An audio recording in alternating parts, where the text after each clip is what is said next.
Okay, so welcome to our fall Title I presentation. I hope everyone's had a really wonderful virtual back to school night with your child's teachers. And this is the time where I'm sharing some important information about our Title I programming for this school year and our Title I budget.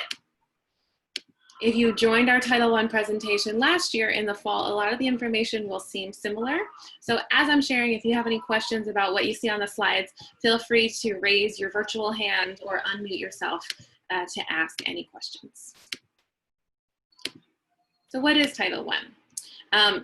I'm not going to read to you, but I will summarize that the funding that we get through our Title I programming is funding that comes from the federal government.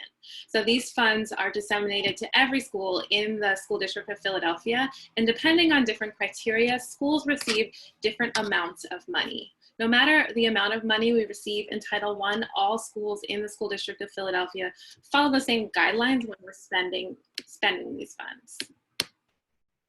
So there is a formula based on the low income status, or what the federal government deems to be low income, for the families currently enrolled at the Henry School. Also, there are a number of different school designations that I'm going to go over in an upcoming slide. And each spring, when schools engage in the budgeting process, which starts in February and it's usually completed by mid-March, our school gets to decide how we are using our Title I funds. And that is something that I always seek parent and staff input on, and we're going to review some of that information today.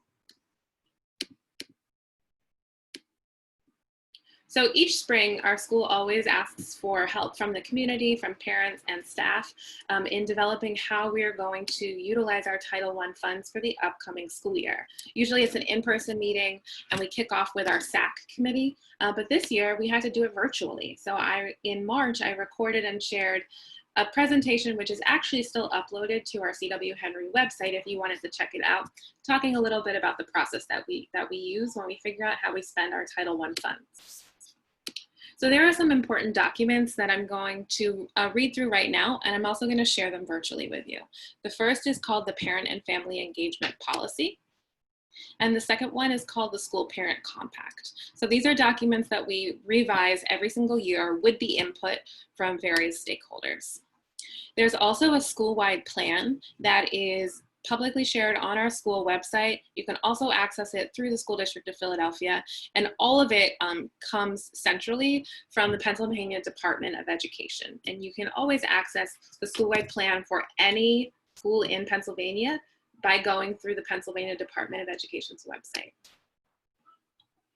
We also receive input when we are developing our school-wide plan, as well as input from different stakeholders on how we spend funds in our budget. So what is the Parent and Family Engagement Policy? It's a document that is written with the input from families and parents, and it's something that we do each spring. So we have a liaison from the Family and Community Engagement Office, or FACE. Her name is Melanie. She comes to many of our meetings. She is not here today due to personal circumstances, but she helps us in this process. When I joined Henry at the end of the 2018-2019 school year, one thing, writing the parent and family policy was one of the first things I did at Henry. And feedback that I got 2 school years ago is that parents wanted to be more involved. Last year, in the 1920 school year, we started this process with families a little bit earlier, but unfortunately things were thrown off when school closed. So what you can expect for this year is that when we revise the Parent and Family Engagement Policy in late winter, early spring, we usually seek parents' input beginning in around early February, mid-February, because it's a document that we're writing in March in order to finalize by April. I'm going to show you the policy in the upcoming slides.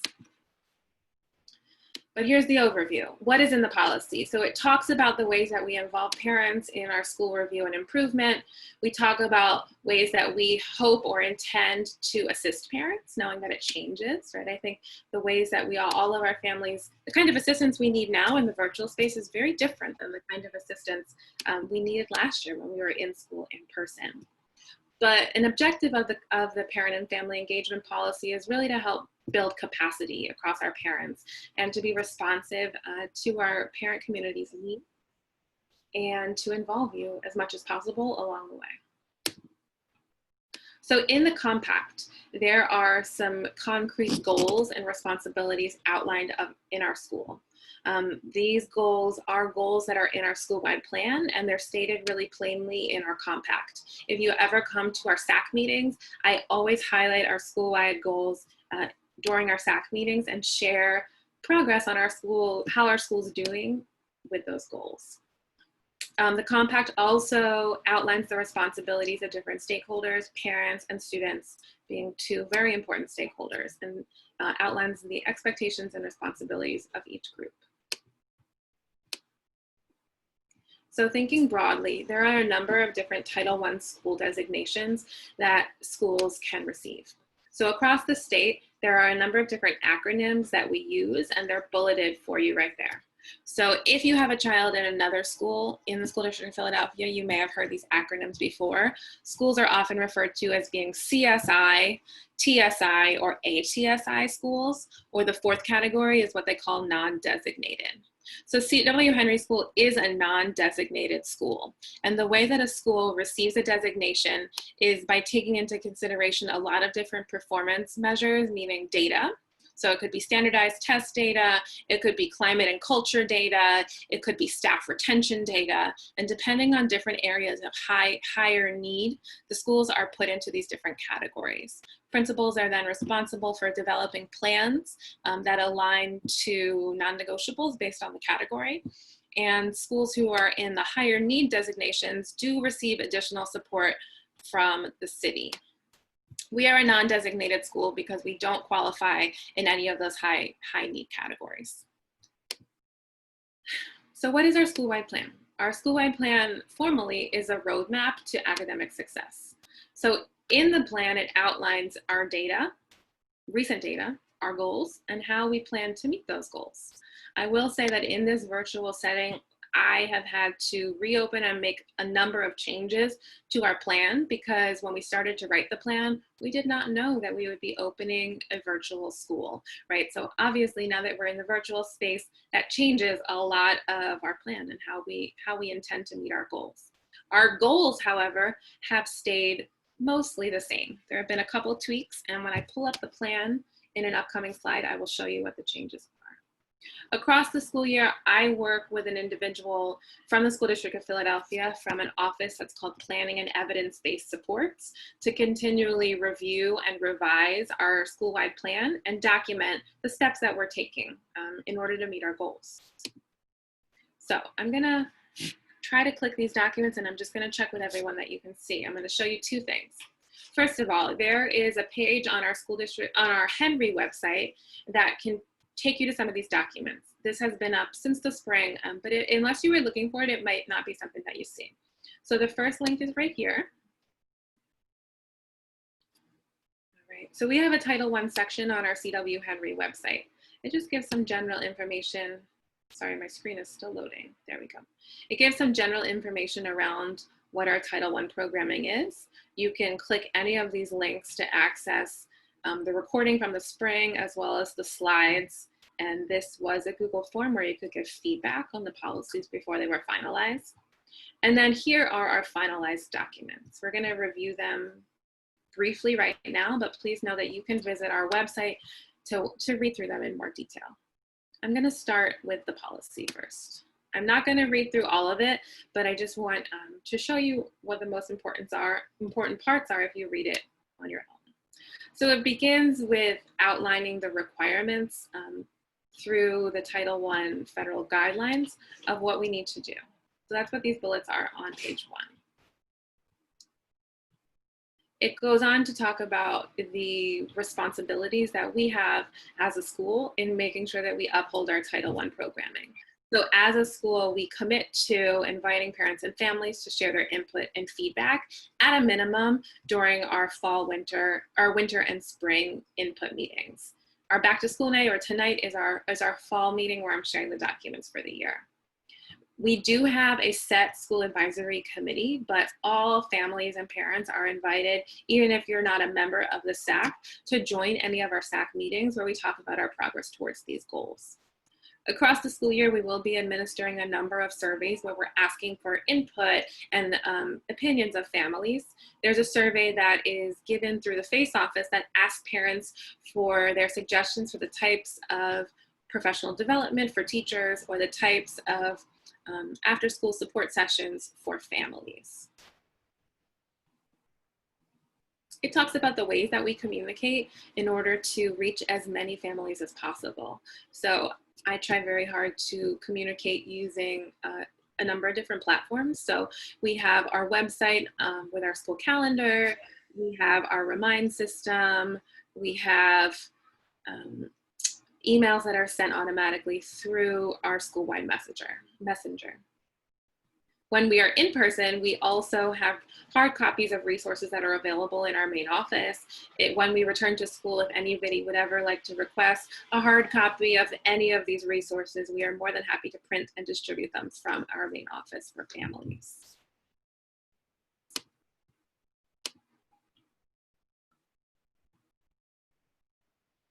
We also have a number of events that we hold every single year, whether or not we're in person or virtual. So that includes open houses for our kindergartners, different community events such as tonight's back to school night, right? We're not going to cancel back to school night just because we're virtual. And we have standing partnerships with a number of organizations, both in the Northwest area as well as across the city. So you'll see them named there.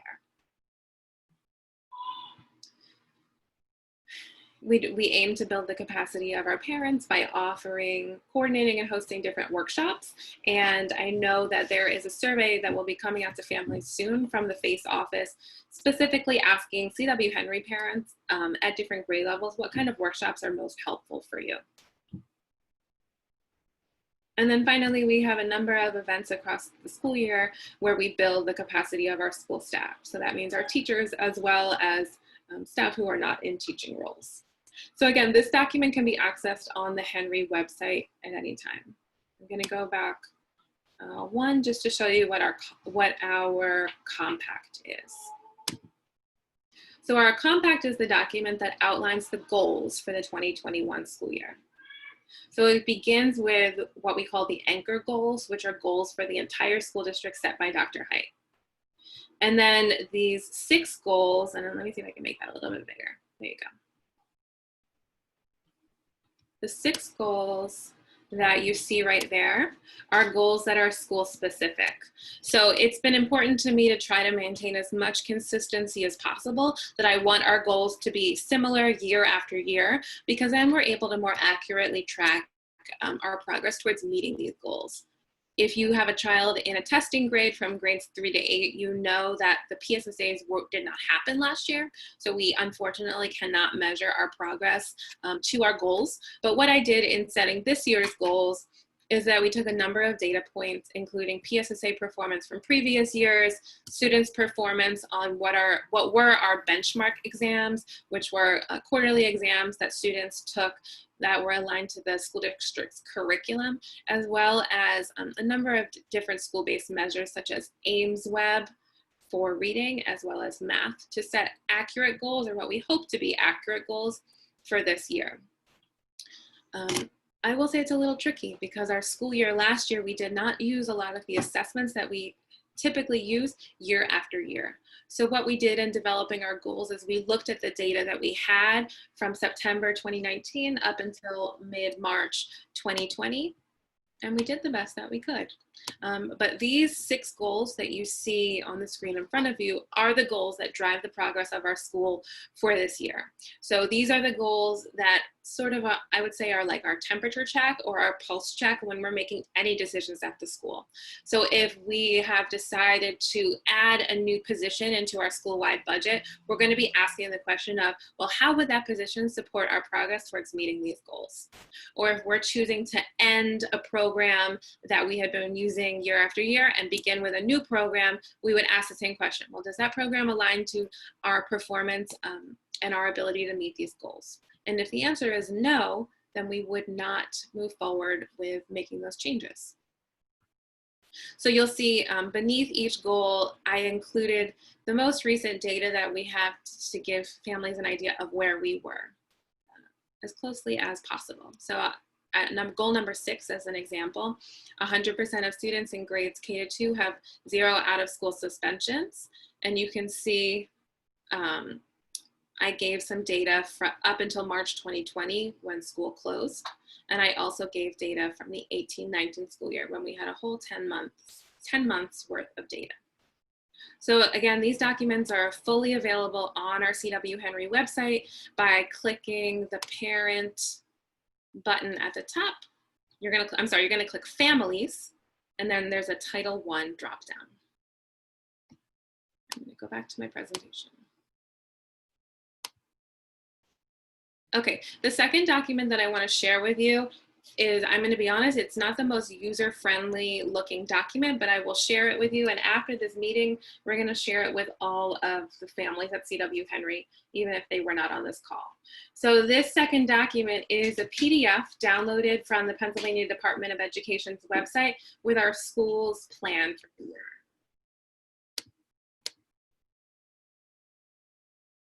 Give me 1 second to find it.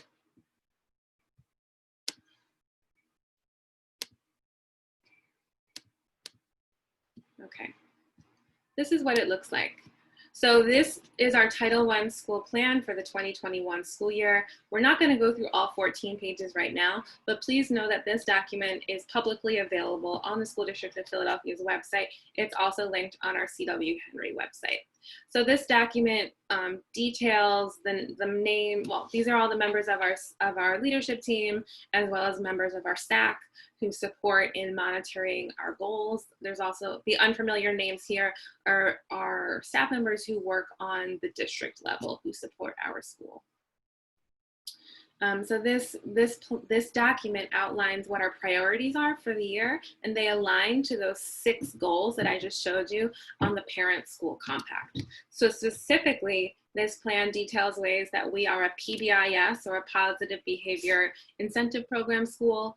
If you have a student in grades K-5, they had a PBIS assembly, which is actually listed farther down in this plan. So another priority that we have this year is that we are establishing with fidelity our Tier 1 and Tier 2 approaches to computer-based interventions in the areas of reading and math. So you'll see on the right-hand side of these pages, it outlines which categories this aligns to.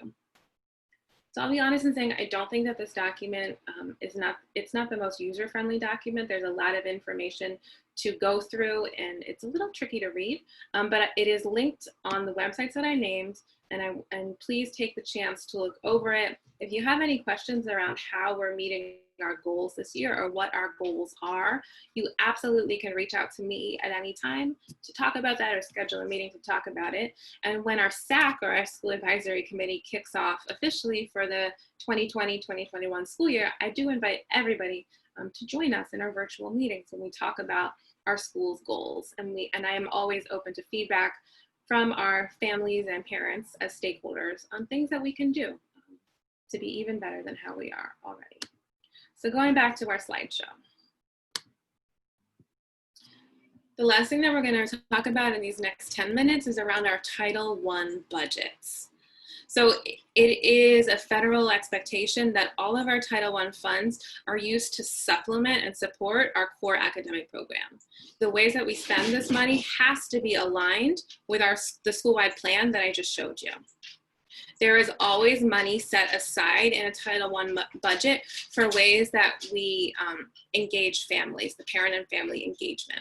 This year, some of our Title I funds were used to add the position of Ms. Perez, who is our community and family liaison, but there's also additional money set aside for families to give input on how, what we can do to be more engaged with our parent community. This is always a discussion that happens in our SAC. We usually kick it off in late fall or winter before the budget is set for the upcoming school year. Last year, our plans were thrown a little bit off when school closed. We had a plan with our SAC to use our money to purchase desktop computers and some resources so that we could have what we were calling a parent resource center in front of the nurse's office. I I am happy to say that I was able to purchase a number of resources. They have not been unboxed yet, but they were purchased specifically for parents to use to establish a lending library. So I hope this year, now that we have reopened our school and are able to make purchases again, we can move forward with some of the plans that we discussed last year. So this year, overall, we have $156,820 in our Title I funds. The majority of this money is spent on full-time staff positions. So you'll see right there, $136,840 of that is on full-time staffing, and just under $20,000 are spent on what we call non-full-time purchases. You'll see that detailed below. So our Title I funds are used to purchase our school-wide iReady license for reading and math. All children at Henry, no matter what grade, level, or classroom type they're in, have access to iReady. It's an adaptive program that meets kids exactly where they are, and we use it for our Tier 2 intervention at school. Writers Matter is a supplemental writing program that a number of teachers in grades 3 to 8 use to supplement the core curriculum provided by the school district. A lot of families, I think, heard about it tonight at Back to School Night, and we have just under $800, I believe, allocated in our Title I funds to pay teachers for professional development so that they are better equipped to teach using this program. And then finally, there's some money set aside in Title I for additional teacher professional development. And as I shared a couple minutes ago, some of our parental involvement money was used in order to add a staffing position specifically to support family and community. Obviously, adding a staff member at a school costs much more than $2,500.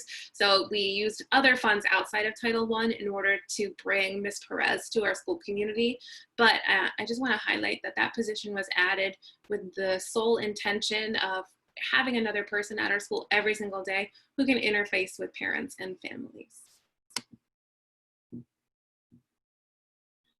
Okay, and finally, some activities that we have planned for the year. We are trying to run school as much as business as usual as possible, even though for now we're running it in a virtual sense. So this includes PTA and SAC meetings. We will still have 3 Title I meetings across the school year. We will continue to offer workshops, orientations, and trainings, whether it's virtual or in person. And then finally, we are absolutely moving forward with our school-wide events when we welcome as many families as we hope. So usually it's a musical and we have assemblies, but today and tomorrow, for example, we had virtual assemblies. So we do encourage parents to participate as their schedules allow. And another example would be the quarterly award ceremonies that we normally do in person. At least for Q1, they'll be virtual. So finally, all families at CW Henry and across the district have the right to know about the qualifications of the staff who work in the school.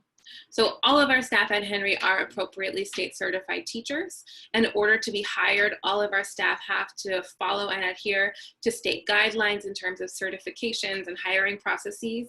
And if there ever were a point when a staff member at Henry did not currently hold these certifications, there would be a formal letter when I would let you know.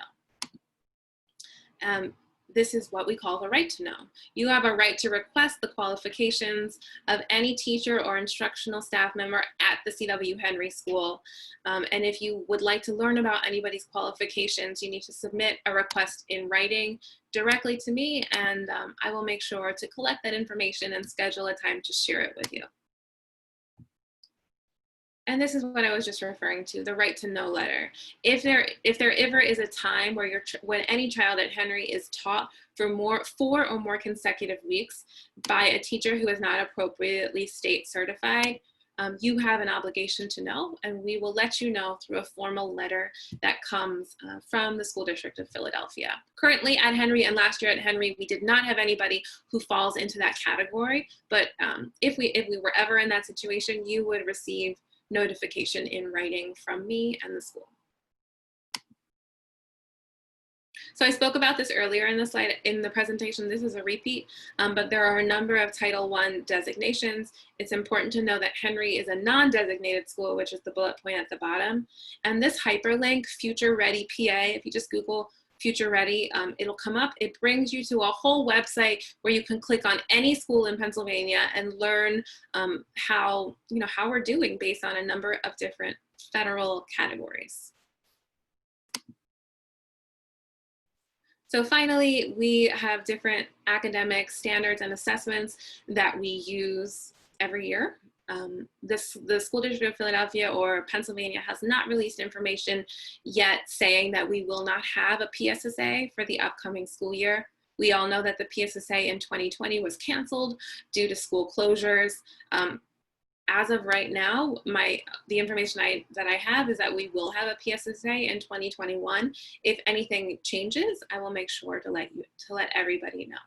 But we do know right now that we have report card conferences scheduled, or I call them RC conferences for short. They are scheduled for the last week of November. You can see the date down there at the bottom. This slide outlines the curriculum that we use at C.W. Henry School. There are no changes from the previous school year. If you've been at Henry year after year, these are programs that you should be familiar with.